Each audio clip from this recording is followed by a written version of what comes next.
সংস্কারের সংলাপে রাজনৈতিক দলগুলোর মধ্যে ঐকমত্য না হওয়ায় পূর্ব ঘোষণা অনুযায়ী ১৬ জুলাই হচ্ছে না জুলাই সনদ। কমিশনের সহসভাপতি অধ্যাপক আলী রিয়াজ সমকালকে তথ্য জানিয়েছেন। তিনি বলেন, ১৬ জুলাই জুলাই সনদ সই সম্ভব নয়, তবে এখনও আশা করছি জুলাইয়েই হবে সনদ। এই বিষয়ে সমকাল সংবাদ পর্যালোচনায় বিস্তারিত জানাতে আমাদের সঙ্গে যুক্ত আছেন সমকালের সিনিয়র রিপোর্টার রাজীব আহমদ, আর সঙ্গে আছি আমি হাসানুর আরিফিন। রাজীব আহমদ, সমকাল সংবাদ পর্যালোচনায় আপনাকে স্বাগত। ধন্যবাদ। প্রথমে জানতে চাচ্ছি, ঐকমত্যে পৌঁছাতে না পারার কারণে জুলাই সনদ পেছাচ্ছে, কারণ কি? ধন্যবাদ আপনাকে। সেটা হচ্ছে যে প্রথমে যে কথাটি কমিশন বলেছিল গত মার্চে, যে জুলাইয়ের ১৬ তারিখে বা জুলাইয়ের মধ্যভাগের মধ্যেই জুলাই সনদ সই হবে, ঘোষিত না ঠিক। এখন যেটি আজকে গতকাল পর্যন্ত যে পরিস্থিতি ছিল তাতে মনে হচ্ছিল যে আরও অনেক বেশি পেছাবে। যদিও আজকে ঐকমত্য কমিশনের সহসভাপতি অধ্যাপক আলী রিয়াজ উনি বলেছেন যে ওনারা এখনও আশাবাদী জুলাইয়ের মধ্যেই সনদ হবে, এবং বিএনপি বলেছে তারাও আশাবাদী জুলাইয়ের মধ্যে সনদ হবে। এখন এই সনদটি না হওয়ার কারণ হচ্ছে যে রাজনৈতিক দলগুলোর মধ্যে যারা সংলাপে অংশ নিচ্ছে তাদের এখনও ঐকমত্য হয়নি বিভিন্ন ইস্যুতে। আরেকটি বিষয় যেটি হচ্ছে যে একটি বিভ্রান্তি রয়েছে সনদ এবং ঘোষণাপত্র নিয়ে। দেখেন, জুলাই সনদ এবং জুলাই ঘোষণাপত্র দুটি সম্পূর্ণ আলাদা জিনিস। জুলাই সনদ যেটির কথা বলা হচ্ছে সেটি হচ্ছে বিশেষ করে এনসিপি জুলাই সনদ নিয়ে অনেক বেশি আগ্রহী। তারা যেটি চায় সেটি হচ্ছে যে সনদে জুলাই ঘোষণাপত্রে বলা থাকবে যে এই যে ছাত্র জনতার অভ্যুত্থানটি হলো, অভ্যুত্থানটি কিভাবে হলো, অভ্যুত্থানের প্রেক্ষাপট কি, পূর্বাপর কি, এই বিষয়গুলো ক্রনোলজি আকারে বলা থাকবে এবং সেটা সংবিধানে যুক্ত করতে হবে। যেমন আমাদের সংবিধানের যে ঘোষণাপত্র বা প্রিএম্বল যেটি রয়েছে, সে এরকম একটা প্রিএম্বল তারা চাচ্ছে। তো অন্যান্য দলগুলোর ভাষ্য হচ্ছে যে এই ঘোষণাপত্রে গত শুধুমাত্র ১ জুলাই থেকে ৫ আগস্ট পর্যন্ত এই ৩৬ দিনের বর্ণনা থাকতে হবে গত ১৫ বছরের লড়াই সংগ্রামের ইতিহাস, তাদের গত ১৫ বছরের আন্দোলনের ইতিহাস। তো দেখেন যে এক একটি রাজনৈতিক দলের তো দৃষ্টিভঙ্গি আলাদা। যেমন এনসিপি যে ঘোষণাপত্রটি খসড়া করেছে সেটার মধ্যে বলা হয়েছে যে বৈষম্য বিরোধী ছাত্র আন্দোলনের নেতৃত্বে ছাত্র জনতার অভ্যুত্থান হয়েছে, কিন্তু বিএনপি সেটি অ্যাডমিট করতে চাচ্ছে না। বিএনপি বলতে চাচ্ছে যে গত ১৫ বছর যে লড়াই সংগ্রাম হয়েছে সেটির ধারাবাহিকতায় ছাত্র জনতার অভ্যুত্থান। এখানে আসলে খুব বেশি যে সিগনিফিকেন্সি আছে, যে ঘোষণাপত্র তো আর আইন কানুন না, ঘোষণাপত্র হচ্ছে এটি ঘোষণাপত্র, জাস্ট একটা প্রিএম্বল যে এই হয়েছিল, এটা ইতিহাসে ডকুমেন্টেড রাখা, আর কিছু না। তো বিএনপি আগেও বলেছে যে এই ঘোষণাপত্রটি সংবিধানে থাকতে পারে, কিন্তু তফসিলে ১৫৩তে ১৫০ অনুচ্ছেদের তফসিলে সংবিধানের শেষে কোথাও অ্যাড করা। আবার এনসিপি যেটি চায় সেটি হচ্ছে এটি শুরুতেই রাখা, প্রিএম্বলে রাখা। এখন এটি নিয়ে রাজনৈতিক মত পার্থক্য রয়েছে, মতবিরোধ রয়েছে দলগুলোর মধ্যে।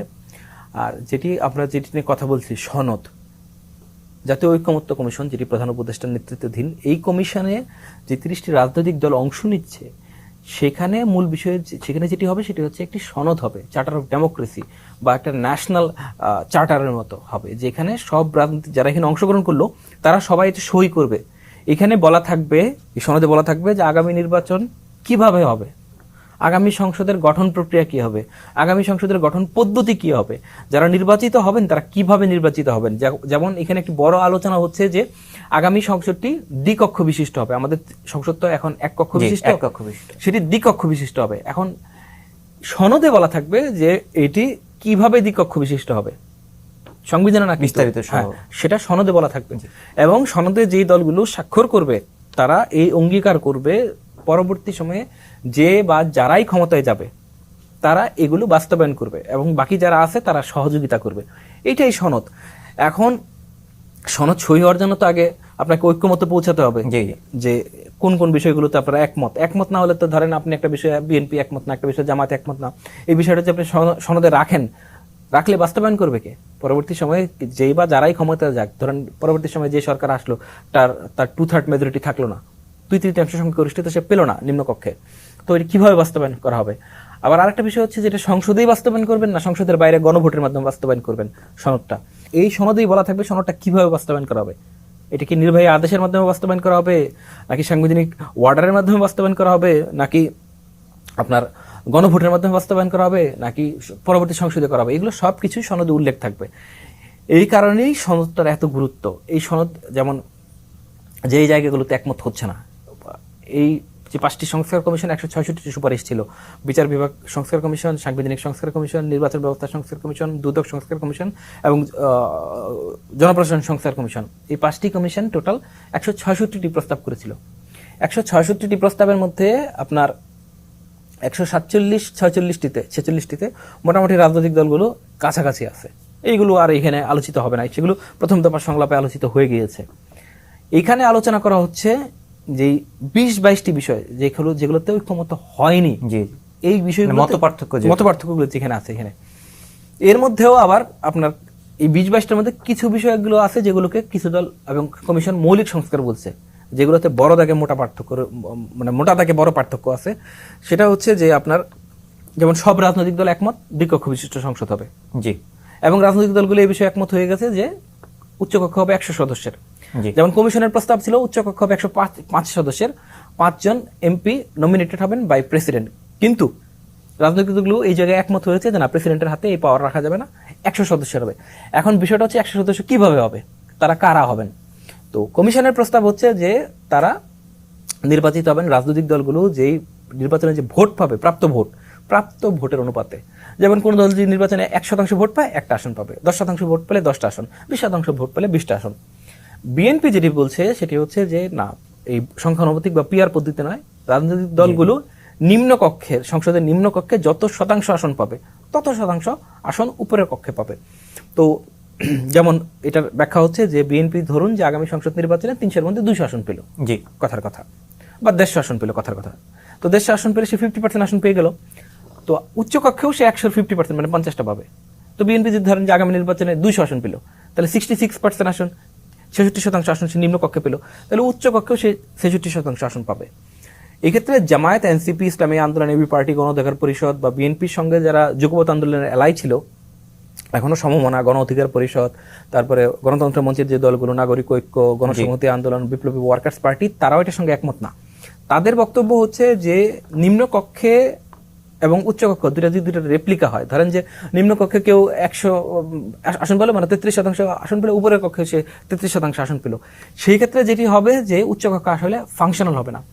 এখন উচ্চকক্ষটা কেন করা হচ্ছে? উচ্চকক্ষটা করা হচ্ছে আমাদের 2011 সালের যে এক্সপিরিয়েন্স, যেটার কারণে বাংলাদেশ 15 বছর সাফার করেছে বলে রাজনৈতিক দলগুলো বলে, সেটা হচ্ছে যে আওয়ামী লীগ ওই নির্বাচনে 49% বা 48% ভোট পেয়ে 230টা আসন পেয়েছিল। 2/3 সংখ্যাগরিষ্ঠতা ছিল, সেই সংখ্যাগরিষ্ঠতার জোরে আওয়ামী লীগ সংবিধান সংশোধন করেছে, 75 সংশোধনী, এবং সংবিধানের বলা যায় যে ম্যাসিভ চেঞ্জ করেছিল 62টি অনুচ্ছেদে। এর মধ্যে আপনার সবচেয়ে বড় যে পরিবর্তন ছিল তত্ত্বাবধায়ক সরকার ব্যবস্থা বাতিল করে দেওয়া। এইটার কারণেই তো এত কিছু। তো যে বিএনপির এগেইনস্টে যে কাউন্টার ন্যারেটিভ, কাউন্টার যুক্তিটা হচ্ছে যদি নিম্নকক্ষ এবং উচ্চকক্ষের স্ট্রেংথ একই রকম হয় নাম্বারের দিক থেকে, তাহলে ধরেন যে কোনো দল আপনার 40% ভোট পেয়ে 200 আসন পেল নিম্নকক্ষে, তাহলে তার তো সংবিধান সংশোধন করার পাওয়ার সে অর্জন করে ফেললো, মেজরিটি সে অর্জন করে ফেললো। তো সে পরবর্তী সময়ে এমন কোন একটা সংবিধান সংশোধনী করলো যেটা দেশের জন্য ক্ষতিকর বলে বা বিরোধী দল যেটাতে রাজি না, তখন সে এই আপনার উচ্চকক্ষে নিম্নকক্ষে সমান এমপি থাকার কারণে সে করে ফেলতে পারতেছে। কিন্তু যদি পিআর পদ্ধতি থাকে তাহলে উচ্চকক্ষে তার আসন থাকবে 40টি। সে তো চাইলেই তখন আর উচ্চকক্ষে সংবিধান সংশোধন করতে পারছে না, কারণ সংবিধান সংশোধন করতে উভয় কক্ষের 2/3 সমর্থন লাগবে বলে প্রস্তাব করেছে কমিশন। তো এই ক্ষেত্রে বাকি দলগুলোর প্রস্তাব হচ্ছে যে উচ্চকক্ষটা পিআর হোক, যেন সরকার চাইলেই কোনো কিছু করতে না পারে। আবার এই ক্ষেত্রে আরেকটা বিষয় যেটা আছে যে বিএনপির যেটা যুক্তি, সেটি হচ্ছে যে যদি এরকম বিধান থাকে, পিআর পদ্ধতি থাকে, তাহলে কোনো সরকার কোনো দিনই ভবিষ্যতে সংবিধান সংশোধন করতে পারবে না। সংবিধান এক জায়গায় ফিক্সড হয়ে যাবে। এখন সংবিধান তো বাইবেল কোরআন না যে এটা কখনো চেঞ্জ করা যাবে না। যদি কখনো সংবিধান বদলের প্রশ্ন আসে তখন কিভাবে বদল করবেন? কারণ কোন দলের পক্ষে এককভাবে 66% ভোট পাওয়া it is next to impossible, যেটা প্রায় অসম্ভব। বাংলাদেশে কোনোদিন কোনো গ্রহণযোগ্য নির্বাচনে কেউ 66%-এর কাছাকাছিও ভোট পায়নি, তাহলে কিভাবে হবে? এইখানে আবার জামায়াত, এনসিপি, ইসলামী আন্দোলন যারা আছে তারা যেটি বলছে, যদি কোনো সংবিধান সংশোধনী ভবিষ্যতে খুব বেশি এসেনশিয়াল হয় দেশের জন্য, জনগণের জন্য, সেক্ষেত্রে অপোজিশন পার্টি হেল্প করবে, দুই পক্ষের ঐক্যমত্যে পাস হবে। এক্ষেত্রে বিএনপির বক্তব্য হচ্ছে বাংলাদেশের যে রাজনৈতিক সংস্কৃতি, এই সংস্কৃতিতে সরকারি দল এবং বিরোধী দলের ঐক্যমত্যের নজির বিরল। তো কখনোই দেখা যাবে যে ঐক্যমত্য হচ্ছে না। আবার আরেকটা বিষয় যেটা হচ্ছে যে আরেকটা বিষয় যেটা বলা হচ্ছে যে এই কমিশন আবার আরেকটা জায়গা রেখেছে, সেটা হচ্ছে সরকার যেন দুর্বল না হয়ে যায়। এই কারণে যারা ক্ষমতায় থাকবে, যে সরকার ক্ষমতায় থাকবে, সরকারি দল নিম্নকক্ষে, তো বাজেট তো নিম্নকক্ষের বিষয় থাকবে, উচ্চকক্ষে যাবেই না। বাজেট নিম্নকক্ষ পাশ করবে যেন সরকার ঠিকমতো স্মুথলি রান করে। আর একটা বিষয় যেটা হচ্ছে যে আইন প্রণয়নের ক্ষেত্রেও নিম্নকক্ষের সংখ্যাগরিষ্ঠতা, নিম্নকক্ষে কোনো বিল সংখ্যাগরিষ্ঠতায় পাশ হলে, সাধারণ সংখ্যাগরিষ্ঠতায় মানে 51% ভোট পেয়ে পাশ হলে সেটি উচ্চকক্ষে যাবে অনুমোদনের জন্য। উচ্চকক্ষ অনুমোদন করতেও পারে, নাও করতে পারে। অনুমোদন না করে ফেরত পাঠালে নিম্নকক্ষে আসবে। নিম্নকক্ষ উচ্চকক্ষের যে পর্যবেক্ষণ এবং যে আপত্তি সেগুলো বিবেচনা নিতেও পারে, নাও নিতে পারে। যদি দ্বিতীয়বার আবার পাশ করে নিম্নকক্ষে একই বিল, তাহলে আর উচ্চকক্ষের অনুমোদনের প্রয়োজন হবে না। এখন এই বিষয়ের সাথে জানতে চাই, সংস্কার কথা বলছেন, সংস্কারের সাথে এখন এই জুলাই সনদ নিয়ে রাজনৈতিক দলগুলোর অবস্থান কি দেখছেন? এখন যেটি বলেন যে এনসিপি তো ইতিমধ্যেই বলেছে যদি মৌলিক সংস্কারের বিষয়গুলো না থাকে তাহলে তারা চার্টারে সই করবে না। আচ্ছা, জামায়াত যেটি বলছে যে এই আপার হাউস পিআর অ্যাটলিস্ট, তারা তো লোয়ার হাউসে চাচ্ছে, কিন্তু কমপক্ষে প্রপোর্শনেট আপার হাউস, অন্তত উচ্চকক্ষে আনুপাতিক পদ্ধতি না থাকলে তারা এই সনদের দিকে যাবে না।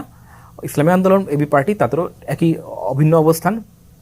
আবার আরেকটি বিষয় যেটি বড় পার্থক্য রয়েছে সেটি হচ্ছে যে প্রধানমন্ত্রীর ক্ষমতাকে নিয়ন্ত্রণ করার জন্য একটি আলোচনা প্রস্তাব ছিল যে একটা এনসিসি গঠন, ন্যাশনাল কনস্টিটিউশনাল কাউন্সিল, যেখানে প্রধানমন্ত্রী থাকবেন, রাষ্ট্রপতি থাকবেন, প্রধান বিচারপতি থাকবেন, 2 হাউসের স্পিকার, 2 হাউসের বিরোধী দলের ডেপুটি স্পিকার, আদার পার্টি থেকে একজন মেম্বার এবং চিফ জাস্টিস হিমসেলফ। কিন্তু বিএনপিতে রাজি হয়নি। তারপরে আবার নতুন একটা ফ্রেশ প্রস্তাব করা হয়েছে এখন সাংবিধানিক ও সংবিধিবদ্ধ কমিটির নিয়োগের জন্য। তো বলা হয়েছে যে এই কমিটি আগে তো অনেক বড় এটার ক্ষমতাধর করা হয়েছিল, যেমন নির্বাচন কমিশন, মানবাধিকার কমিশন, দুর্নীতি দমন কমিশন, পিএসসি, ইউজিএসসি, অ্যাটর্নি জেনারেল, প্রতিরক্ষা বাহিনীর প্রধান এবং তত্ত্বাবধায়ক সরকার সবকিছুই এনসিসির মাধ্যমে হবে, এনসিসি নিয়োগ করবে। কিন্তু এখন আর সেই জায়গায় নেই। রাজনৈতিক দলগুলো সবাই কম বেশি ছাড় দিয়েছে। এখন যে জায়গাটি এসেছে যে নির্বাচন কমিশন, দুর্নীতি দমন কমিশন এবং নির্বাচন কমিশন, এই 3টি কমিশন এবং প্রস্তাবিত স্থানীয় সরকার কমিশন, এই 4টি কমিশন নিয়োগ দেবে এই কমিটির মাধ্যমে, যেখানে থাকবেন প্রধানমন্ত্রী, বিরোধী দলের নেতা, 2 হাউসের স্পিকার এবং আদার পলিটিক্যাল পার্টি থেকে একজন, সরকার এবং মূল বিরোধী দলের বাড়ি থেকে একজন, এই 5 জন, এবং রাষ্ট্রপতি নমিনেটেড একজন মেম্বার এবং চিফ জাস্টিসের নমিনেটেড একজন অ্যাপিলেট ডিভিশনের জাস্টিস। ওনারা 7 জন মিলে ঠিক করবেন। এখানে এখনো ডিসকাশন চলতেছে এই 2টা জায়গা, স্পেশালি আপনার আপার হাউস পিআর হবে কি হবে না, আর এই কমিটি হবে কি হবে না। তো এই 2টা জায়গায় এখন মূলত আটকে আছে সবকিছু। এই 2টা জায়গায় যদি খুলে যায় জট, হয়তো মানে এই 2টা জায়গার জট যে আগামীকাল খুলে যায় তাহলে আগামী পরশু সনদ করা সম্ভব। আগামী পরশু সনদ হলে আর 1 মাস পরেই নির্বাচনের তফসিল হওয়া সম্ভব। কিন্তু এই 2টা জায়গায় রাজনৈতিক দলগুলো যেভাবে রিজিট অবস্থানে আছে, তাতে এই 2টা পয়েন্ট নিয়ে কিন্তু প্রায় 7 দিন আলোচনা হয়েছে। এখন পর্যন্ত যে যার জায়গায় রয়ে গেছে, খুব বেশি অগ্রগতি হয়নি। তো শুধু সংলাপে না, আমরা যতদূর জানি যে ইনফর্মালিও আলোচনা হচ্ছে, রাজনৈতিক দলগুলোর সঙ্গে সাইডলাইন আলোচনা হচ্ছে, তাদের নিজের মধ্যে ইন্টার পার্টি আলোচনা হবে বলে শোনা যাচ্ছে। তো সেইখান থেকে একটা সলিউশন আসতে পারে। তো আমাদেরকে সেই পর্যন্ত অপেক্ষা করতে হবে সলিউশন আসে কিনা, এবং সলিউশন আসলেই সনদ হবে, তার আগ পর্যন্ত সনদ হওয়া মুশকিল। তাহলে এই মুহূর্তে এই অবস্থায় জুলাই সনদ নিয়ে বিএনপির কি অবস্থান, বিএনপি কি বলছে? না, বিএনপির অবস্থান তো এখানে ভিন্ন না। বিএনপি যেটি আজকেও সংবাদ সম্মেলন করে একেবারে গুরুত্ব দিয়েছে, তারা বলেছে যে মোট 166টি প্রস্তাব ছিল, 66টি, এর মধ্যে 155-56টাতে তারা মোটামুটি একমত। তার মানে প্রায় 90%-এর বেশি। আরও কিছু জায়গায় তারা একমত হবে, যেমন প্রধানমন্ত্রীর ক্ষমতা, পদের মেয়াদ 2 বার নাকি 2 মেয়াদ, এটা নিয়ে একটা বিতর্ক ছিল। বিএনপির প্রস্তাব ছিল 2 বারের পরে একবার গ্যাপ দিয়ে 3য়বার। তো বিএনপি প্রস্তাব করেছে যে বার এবং মেয়াদের বিতর্ক এড়াতে 10 বছর, কেউ জীবনে 10 বছরের বেশি প্রধানমন্ত্রী থাকতে পারবে না। তো এটার সঙ্গে সব এবার একমত হয়েছে। বিএনপি আবার এটার সঙ্গে একটা শর্ত দিয়েছে, যদি সাংবিধানিক এবং সংবিধিবদ্ধ নিয়োগ কমিটি হয় তাহলে তারা প্রাইম মিনিস্টারের টার্ম লিমিট মানবে না। যদি প্রাইম মিনিস্টারের পাওয়ার কমে তাহলে টার্ম লিমিট মানবে না, আর টার্ম লিমিট মানলে পাওয়ার কমানো যাবে না। এখন আলোচনা চলছে, বিএনপি তো আজকেও বলেছে যে তারা আলোচনায় আছে, আলোচনার উপরে আস্থা রাখতেছে, আলোচনা তারা চলমান রাখবে এবং সর্বাত্মক সহযোগিতা করবে। এবং তারাও এখন আশাবাদী যে ফাইনালি, এখনও তো সময় আছে 1 মাস হাতে, ফাইনালি জুলাই মাস তো পুরোটাই রয়ে গেছে, 5 আগস্টের পর্যন্ত তখন টাইমলাইন যে 5 আগস্টের মধ্যে করা, তো 1 মাসের মতো সময় আছে। তো তারা আশা করছে যে এর মধ্যেই কোনো না কোনো একটা ফয়সালা বের হবে। রাজীব আহমদ, সমকাল সংবাদ পর্যালোচনায় সময় দেওয়ার জন্য আপনাকে অশেষ ধন্যবাদ। আপনাকে ধন্যবাদ। দর্শক, এই ছিল আজকের সংবাদ পর্যালোচনা। অন্য কোনো দিন অন্য কোনো বিষয় নিয়ে আবারও হাজির হব। ততক্ষণ পর্যন্ত সমকালের সঙ্গেই থাকুন। দেশ বিদেশের সর্বশেষ সংবাদগুলো জানতে www.সমকাল.com-এ চোখ রাখুন। ধন্যবাদ।